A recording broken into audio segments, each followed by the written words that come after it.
I realised that this was like over a month ago, but I cannot believe that I missed this. Professor fired for faking data to prove lynching makes whites want longer sentences for blacks. 6 studies retracted. Hold on, I'm just trying to fix this now. 6 studies retracted. So that be, and by the way, a lot of the data about how whites are awful and bad and racist and we need to be exterminated and all that stuff, a lot of the data is, well, it came from universities. There's your first clue. Florida State University criminology professor Eric Stewart was a guru of the claim that systemic racism infests America's police and American society.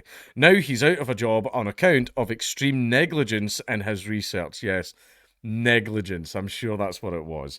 The academic was fired after almost 20 years of his data, including figures used in an explosive study, which claimed the legacy of lynchings made whites perceive blacks as criminals and that the problem was worse among conservatives, were found to be in question. In other words, he made a lot of the data up because he's an ideologue.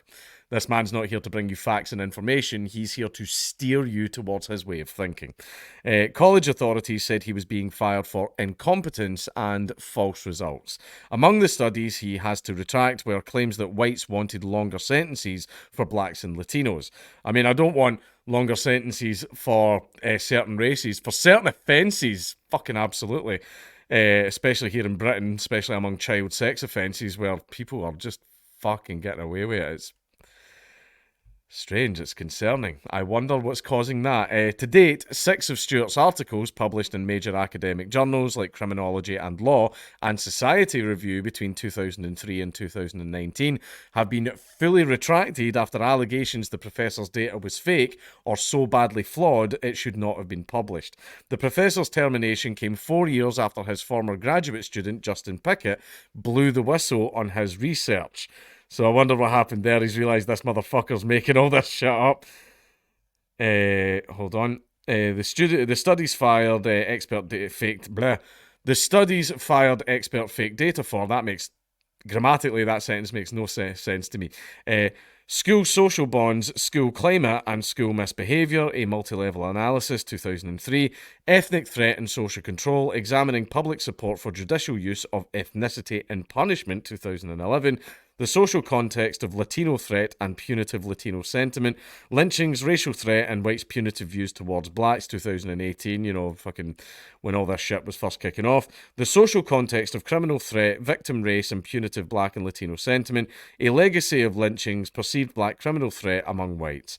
Pickett said they had worked together in 2011 researching whether the public was demanding longer sentences for black and Hispanic criminals as those minority populations grew, with the paper claiming they did.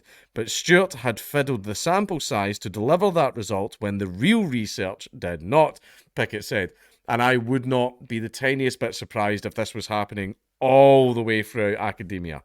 That's why whenever people cite studies, I try and not use studies because I'm like, I always think there's some kind of bias. And basically, it's very hard to operate when you know that so many people are lying. It's so very difficult to operate in good faith, especially when someone like posts like a Wikipedia article. Wikipedia is trustworthy on some things, right? See if there's a historical figure who is in no way related to politics, then probably honest. Or if it's talking about, oh, here's the Wikipedia page for some town in rural Kentucky, that Wikipedia page is probably fine. Anything politically related, nah, probably sus. But I wouldn't be surprised if fiddling with the data is happening all the way through academia. I would not be the tiniest bit surprised. When the investigation into Stewart began in 2020, he claimed he was the victim and that Pickett essentially lynched me and my academic career. After 16 years as a professor of criminology at Florida State University in Tallahassee, Provost James Clark, didn't expect to see that word in America, formally notified Stewart he was being terminated in a July 13th letter. I do not see how you can teach our students to be ethical researchers or how the results of future research projects conducted by you could be deemed as trustworthy, Clark wrote to Stewart, who has been absent from his role since March. Clark said, as well as the 6 officially retracted studies, other works by Stewart were now in doubt. The retracted studies looked into contentious social issues like whether the public perceives black and Latino people as threats and the role of racial discrimination in America's criminal justice system. There's a lynching. Lovely. One 2019 study, which has been retracted, suggested historical lynchings make white people today perceive black people as threats. Stewart floated the idea that this effect will be greater among whites, where socio-economic disadvantage and political conservatism are greater. Another retracted 2018 study suggested that white Americans view black and Latino people as criminal threats and suggested that perceived threat could lead to state-sponsored social control. And in a third, Stewart claimed Americans wanted tougher sentences for Latinos because their community was increasing in numbers and becoming more economically successful. Latino population growth and perceived Latino criminal and economic threat significantly predicted punitive Latino sentiment, he concluded in the 2015 study, which has now been retracted. Stewart's research also delved into the relationship between incarceration and divorce, street violence, the impact of tough neighbourhoods on adolescents, whether street gardens reduce crime, and how race impacts student discipline in schools. But the disgraced professor was able to rise to prominence as an influencer in his field, despite his studies from as early as 2003 now being retracted. Basically, a lot of the studies seem to be white people are bad and racist. That seems to be a lot of his studies. Stewart was a widely cited scholar with north of 8,500 citations by other researchers, according to Google Scholar, a measure of his clout as an academic. He was vice president and a fellow at the American Society of Criminology, who honoured him as one of 4 highly distinguished criminologists in 2017. He was also a W.E.B. Du Bois Fellow at the National Institute of Justice. The professor received north of $3.5 million in grant support from major organisations and taxpayer-funded entities, according to his resume. And the guy was just pulling it out of his arse the entire time. The Florida Department of Juvenile Justice, the National Science Foundation, which is an arm of the federal government, and the National Institute of Justice, which is run by the Department of Justice, have all funneled money into research Stewart presided over. The National Institute of Mental Health, a branch of the NIH, poured $3.2 million into research on how African Americans transition into adulthood. Stewart presided over that initiative as co-principal investigator from 2007 to 2012. Meanwhile, he reportedly raked in $190,000 annual salary at FSU, a public university. While there, he served on the school's diversity promotion and tenure committees, because of course he fucking did, giving him a say over who got ahead on campus.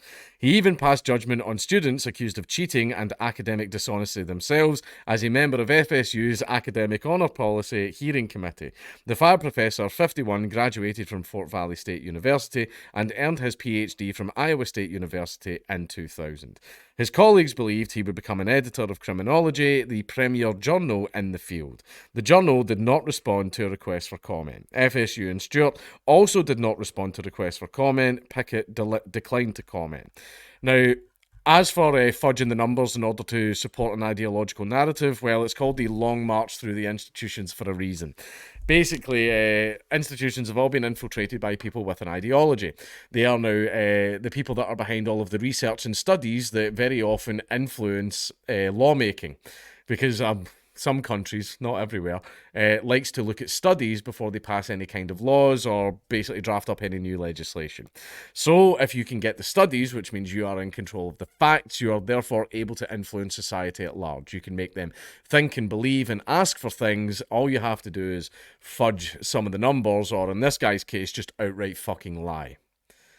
And that's the problem. So the fact is that a lot of these people conducting these studies, well, just like you or me, they have political beliefs, and trust me, those political beliefs, they affect the outcome of those studies.